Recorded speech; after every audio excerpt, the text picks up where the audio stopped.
अहिल्यानगर जिल्ह्यातील श्रीरामपूर शहरात गुन्हेगारीने टोक गाठले असून शनिवारीच्या दुपारी आकाश दुबैया या युवा हॉटेल व्यावसायिकाची किरकोळ कारणातून निर्घृण हत्या करण्यात आली।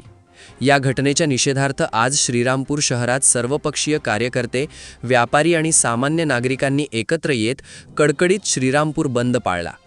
संतप्त नागरिकांनी थेट श्रीरामपूर शहर पोलीस ठाण्यावर मृतदेहासह तब्बल 6 तास ठिय्या आंदोलन केले, ज्यामुळे शहरात प्रचंड तणावाचे वातावरण निर्माण झाले होते। विधानसभा निवडणुका पार पडल्यापासून श्रीरामपूर शहरात संघटित टोळी युद्ध आणि वादाच्या घटनांमध्ये मोठी वाढ झाली आहे। गेल्या अवघ्या 11 दिवसात 4 प्राणघातक हल्ले झाले असून कालच्या हत्येमुळे अखेर नागरिकांच्या संयमाचा बांध तुटला। पोलिसांनी या प्रकरणी 3 आरोपींना अटक केली असली तरी या हत्येमागील मुख्य सूत्रधाराला तातडीने अटक करावी आणि आरोपींवर मोक्का कायद्यान्वये कठोर कारवाई करावी या मागणीवर आंदोलनकर्ते ठाम होते। जोपर्यंत मोक्का लावला जात नाही तोपर्यंत अंत्यविधी करणार नसल्याचा इशारा नातेवाईक आणि नागरिकांनी दिला होता। 50 लाख रुपये टॅक्स भरत असतील, माझ्या भावाचा अंतिम करणारच नाही, इथंच ठेवलं जाणार ते। साहेब पीएमला होतो, स्वतः बघितलं, ठेचलं त्याला, श्वास घ्यायला नाही ठेवला, श्वास घ्यायला स्वतः साक्षीदार पीएमला पाठवून झालं काय, ठरवून झालेला प्रिप्लॅन आहे, ठेचला त्याला, ठेचला। या आंदोलनात आमदार हेमंत ओगले, नगराध्यक्ष करण ससाणे यांच्यासह सर्वपक्षीय पदाधिकारी आणि हजारो नागरिक सहभागी झाले होते। आज मोक्काची कारवाई घेऊन या सगळ्यांना संध्याकाळपर्यंत आत घ्या। आम्ही आज काही जरी झालं, श्रीरामपूरचा एकही माणूस इथून हटणार नाही, बाहेर जाणार नाही। आणि शेवटी आमच्या दुबैया नाहीये, अख्खा श्रीरामपूर आहे। तू एकट्यावरती घेऊ नकोस, सगळ्यावरती विषय आलेला आहे, सगळ्यांवरती आलेला आहे, तुमच्यावरती नाही आलेला तो, सगळ्यांवरती। बघू ना, बघू, जरा थांबा 1 मिनिट, तुम्ही शांत थांबा, तुम्ही गडबड नका। आज साहेब तुम्ही SP साहेबांना बोलून घ्या, मोक्काची कारवाई घेऊन यांना सगळ्यांना रात्री 12 पर्यंत अटक करा, आम्ही सगळे इथून हटणार नाही। आम्ही फक्त तात्पुरतं आम्हाला आश्वासन त्यांनी दिलेलं आहे की या गुन्ह्यातील आणि ह्या गुन्हेगारांना सपोर्ट करणाऱ्या सगळ्यांवरती मोक्का दाखल करू, असं पोलिसांनी आम्हाला लेखी दिलेलं आहे। परंतु आमचं आंदोलन हे स्थगित झालेलं नाही आहे।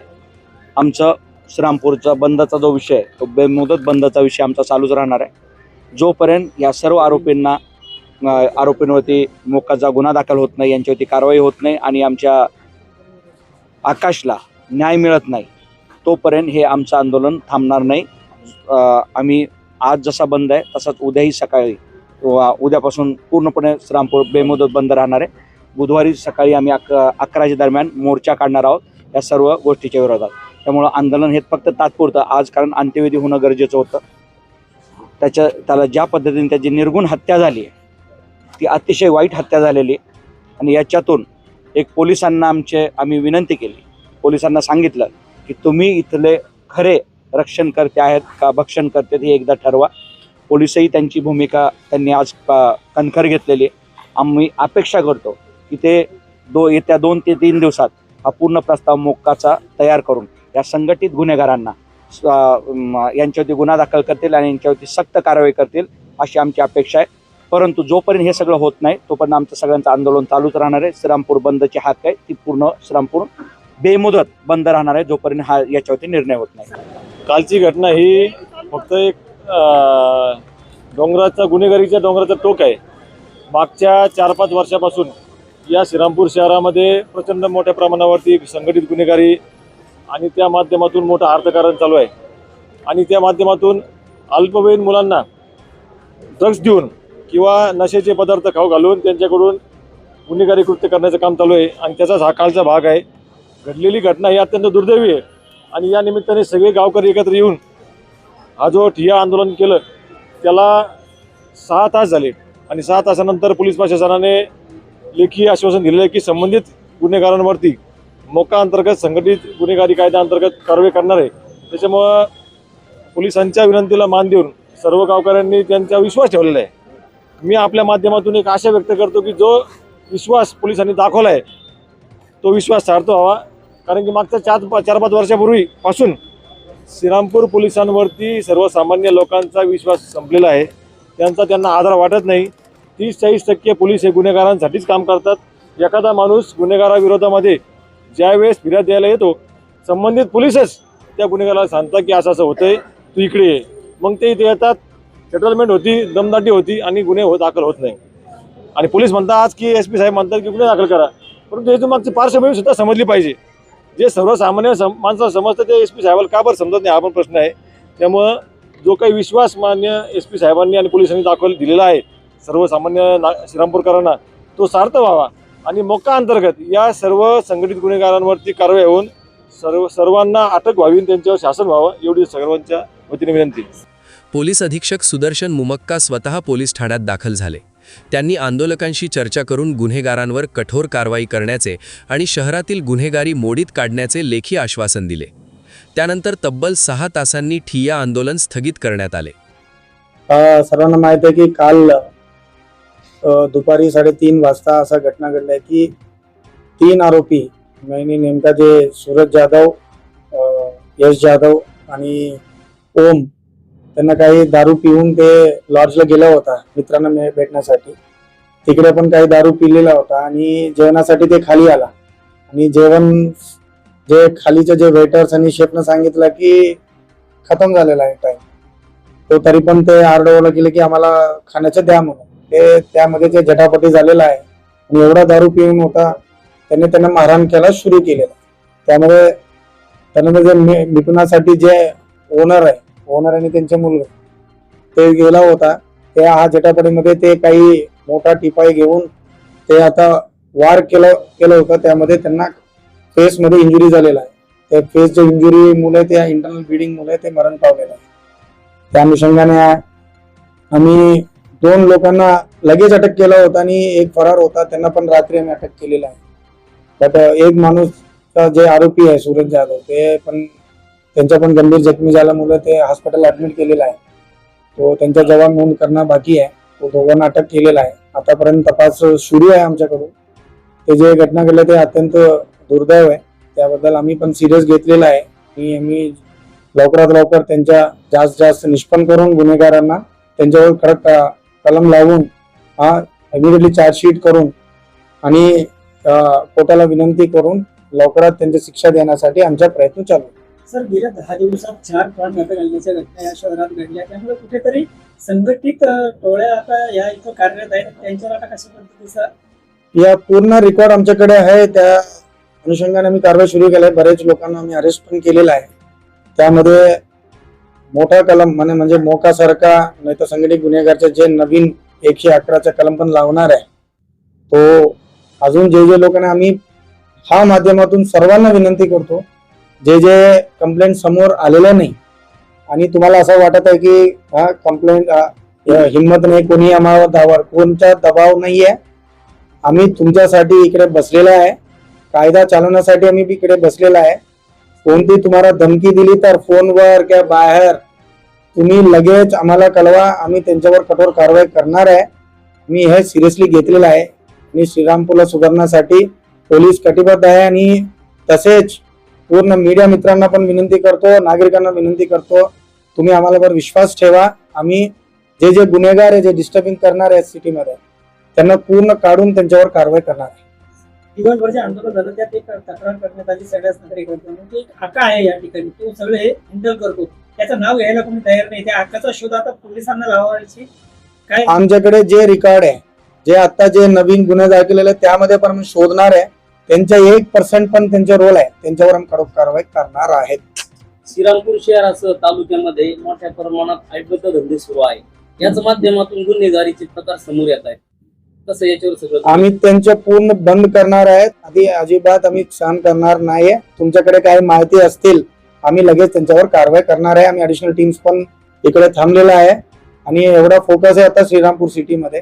आम्ही पूर्ण शांतता ठेवण्यासाठी आम्हाला पण तयार आहे. तो तुम्ही पण सहकार करा. 2 महिन्यापूर्वी तुम्ही चार्ज घेतला, मात्र एमटी ड्रग्जचं एक मोठं आव्हान त्या पोलीस खात्यासमोर आहे, ज्यामुळे आज युवक पिढी कुठेतरी बर्बाद होताना दिसतं. हे आमचा प्रयत्न चालू आहे. त्यामध्ये आम्ही आता जे गुन्हेगारला पण आम्ही परेड घेतलेला आहे आणि ते ड्रग्स बद्दल पण आमच्या कारवाई सुरू झालेला आहे आणि मोठा रॅलीज पण आम्ही काढणं सुरू केलेला आहे. ते अवेअरनेस कॅम्प त्याचबरोबर आम्ही त्यांच्यावर कडक कारवाई करण्यासाठी आम्ही सुरू केलेला आहे आता ते दिसणार आहे भविष्यामध्ये. मात्र हल्ल्याच्या घटनेमागील मुख्य सूत्रधाराला अटक होईपर्यंत आणि मोक्का लागेपर्यंत श्रीरामपूर शहर बेमुदत बंद ठेवण्याचा निर्धार व्यापाऱ्यांनी व नागरिकांनी कायम ठेवला आहे. या घटनेचे गांभीर्य ओळखून जिल्ह्याचे पालकमंत्री राधाकृष्ण विखे पाटील यांनी मृत आकाशच्या कुटुंबियांशी भेट घेऊन सांत्वन केले. यावेळी त्यांनी ही घटना अतिशय निंदनीय आणि मानवतेला काळिमा फासणारी आहे. नशाखोर आणि अवैध धंदे करणाऱ्यांना कोण आश्रय देतोय याची चौकशी व्हावी. श्रीरामपूर हे क्राईम कॅपिटल बनत चालले असणे दुर्दैवी असून मी पोलीस महासंचालक आणि मुख्यमंत्र्यांशी चर्चा केली आहे. गुन्हेगारांची पाळेमुळे उखडून टाकण्याचे आणि शहराची साफसफाई करण्याचे आदेश पोलिसांना दिले असल्याचे सांगत गुन्हेगारांना राजकीय आश्रय देणाऱ्यांनीही आता सावध व्हावे असा इशारा पालकमंत्री राधाकृष्ण विखे पाटील यांनी दिला आहे. कालची घटना तर अतिशय निंदनीय आहे आणि मानवतेला काळिमा फासणारी घटना. निरपराध मुलाची हत्या होते आणि नशाखोर आहे किंवा अवैध व्यवसाय धंदे करणारे लोक आहेत त्यांच्याकडून अशा प्रकारची दहशत निर्माण करून आज गुन्हेगारीला त्यामुळे पाठबळ मिळते. तेव्हा ही वस्तुस्थिती आहे की त्याच्यामध्ये जे काही गुन्हेगारीकरण वाढत चाललेलं आहे किंवा त्यांना कोण आश्रय देत आहे, कोणाचा आशीर्वाद त्यांना आहे त्याची चौकशी करावं लागेल. परंतु मी स्वतः माननीय पोलीस महासंचालकांशी मी बोललेलो आहे, याचे पाळंमुळं उखडून काढली पाहिजे. राज्याचे माननीय मुख्यमंत्र्यांशी माझी या संदर्भात चर्चा झालेली आहे. परंतु हा जो प्रकार घडलेला आहे श्रीरामपूरचा, तो तर मी म्हटलं की अतिशय मी म्हटल्याप्रमाणे निंदनीय आहेच आहे. परंतु आज प्रत्येक नागरिकाच्या मनामध्ये एक मोठं भीतीचं वातावरण आहे. म्हणजे गुन्हे घडल्यानंतर आरोपी परत दवाखान्यात साखर कामगार हॉस्पिटल जमा होतात गुन्हेगाराला संरक्षण देण्यासाठी. मारहाण झाल्यानंतर आणखीन काही गुन्हेगार जमा होतात त्या मारहाणीला संरक्षण द्या, त्या मारेकरणाला संरक्षण देण्यासाठी. हे ते मी कधी अनुभवलंच नाही असं इतक्या वर्षामध्ये माझ्या सार्वजनिक जीवनामध्ये. आणि श्रीरामपूर आता हे मोठ्या प्रमाणामध्ये एक क्राईम कॅपिटल म्हणतो आपण त्याला. अशा प्रकारचं आता या शहराचं नावलौकिक होतोय, त्याच्यात दुर्दैव काय असलं पाहिजे. ज्या पद्धतीने पाहिलं तर पोलीस कारवाई करतात, गुन्हेगारांना अटकही करतात, मात्र त्यांना कायद्याचा धाक नाही येते. काही दिवसात जामीन म्हणून बाहेर येतात तर पुन्हा अशा प्रकारचे. त्यामुळे कुठेतरी कायद्यात आता बदल करणं गरजेचं आहे. अशा जे नवीन कायदे आले त्यामुळे पोलिसांना अनेकदा काही बंधनं येतात कारवाई करताना.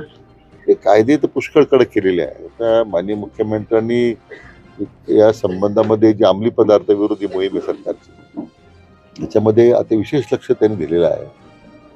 आणि आवश्यक त्या जे काही नियमात बदल असतील, कायद्यात बदल असतील, ते सुद्धा आपण केलेले आहेत सरकारने. सरकारचं प्रायोरिटीज आहे या गुन्हेगारीचं उच्चाटन करणं, अंमली पदार्थाच्या तस्करीचं उच्चाटन करणं. याच्यामध्ये तर सरकारनं सगळ्यात जास्त प्राधान्य दिलेलं आहे. आता ही जी ह्या घटनेच्या अनुसरून ज्या गोष्टी घडत आहेत, मला वाटतं याच्यामध्ये आपल्याला पोलिसांना सूचना दिल्यात, तात्काळ या संपूर्ण शहराची साफसफाई करा. जेवढे कट्टे शेवटी गुन्हेगारांना काय जात धर्म नसतो, तो गुन्हेगार आहे. त्यामुळे त्याच्यावर कडक कारवाई झाली पाहिजे. सगळे कट्टे, त्याचे साथीदार कोण त्याच्यामध्ये आहेत, किंवा कधी कधी लहान मुलांचा वापर होतोय, ज्युनियल फक्त त्याच्यावर कारवाईच्या मर्यादा येतात, त्याचा काही गैरफायदा या निमित्ताने घेतला जातो, अशाही तक्रारी आहेत. परंतु मला वाटतं एक मोठा क्लीनअप कॅम्पेन, एक मोठी स्वच्छता मोहीम, या गुन्हेगारांचं उच्चाटन करण्याची मोहीम या शहरामध्ये जोपर्यंत हाती घेतली जात नाही, तर लोकांच्या भीतीचं मनाचं दडपणही कमी होणार नाही, सामान्य नागरिकाला दिलासा मिळणार नाही. गेल्या 10-15 वर्षात जी गुन्हेगारी श्रीरामपुरात वाढली, त्याला तुम्ही कोणाला कारणीभूत धरतो, काय कारण तुम्ही? दुर्दैवानं नाही, आता माझ्याकडे जी काही माहिती मिळते त्याच्यावरच आहे की बऱ्याच ठिकाणी लोकांच्या घरात घुसून महिलांच्यावर अत्याचार झाले, काही मुलींना पळून नेण्याचे प्रकार घडले. दहशत एवढी की लोक तक्रार करायला सुद्धा पुढे येत नाही. तर लोकांना पोलीस विभाग आम्हाला संरक्षण देईल याची लोकांमध्ये विश्वास नाही आहे. ज्या काही पूर्वी 7-8 वर्षापूर्वीच्या घटना ज्या घडल्या आणि ती मग आपोआपच ते गुन्हेगारांचं बळ वाढत गेले. आणि ते मुख्य कारण आहे की पोलिसांकडून त्या वेळेला जर कारवाई झाल्या असतील त्या काळामध्ये, तर हे गुन्हेगार एवढी वाढली नसते. पण आता मला वाटतं स्वतः जिल्ह्याच्या पोलीस प्रमुखांनी लक्ष घातलेलं आहे. आता जे नवीन आले जे SP आहेत, आता आमचे ॲडिशनल SP आहेत, DYSP आहेत, त्यांनी आश्वासित केले आम्हाला आता पुढच्या 1 महिन्यामध्ये याचं समूळ उच्चाटन करण्याबद्दल आता कुठेही सरकार कमी पडणार नाही, हे मी त्यांच्या माध्यमातून मी जनतेला आश्वासित करू इच्छितो. जे अनेक सूत्रधार आहेत त्यांना राजकीय आश्रय असतो, त्यामुळे त्या अशा व्यक्तींसंदर्भात आता काय कारवाई केली? नाही, ज्यांना राजकीय आश्रय ज्यांचा मिळत असेल किंवा राजकीय आश्रय देण्याचा कोणी प्रयत्न करत असेल त्यांनाही त्या लोकांनाही मी सांगेल ना सर, की कारण वास्तव त्यांच्यासमोर आलं पाहिजे. जे कोणी त्यांना पाठिंबा देत असेल, पाठवत असेल, वास्तव काय वास्तव मला वाटतं समोर आल्यानंतर मला वाटत नाही की यांना कोणी राजकीय पाठबळ देईल की यांना कोणी आश्रय देईल. पालकमंत्री राधाकृष्ण विखे पाटील आणि पोलीस अधीक्षक सुदर्शन मुमक्का यांनी दिलेल्या इशाऱ्यानंतर श्रीरामपुरात सक्रिय असलेल्या गुन्हेगारी टोळ्या आणि त्यांच्या आकांचे धाबे दणाणले असून शहरातील गुन्हेगारीचा बंदोबस्त करण्यासाठी आता पोलीस प्रशासन कशा पद्धतीने कारवाई करणार याकडे सर्वांचे लक्ष लागले आहे.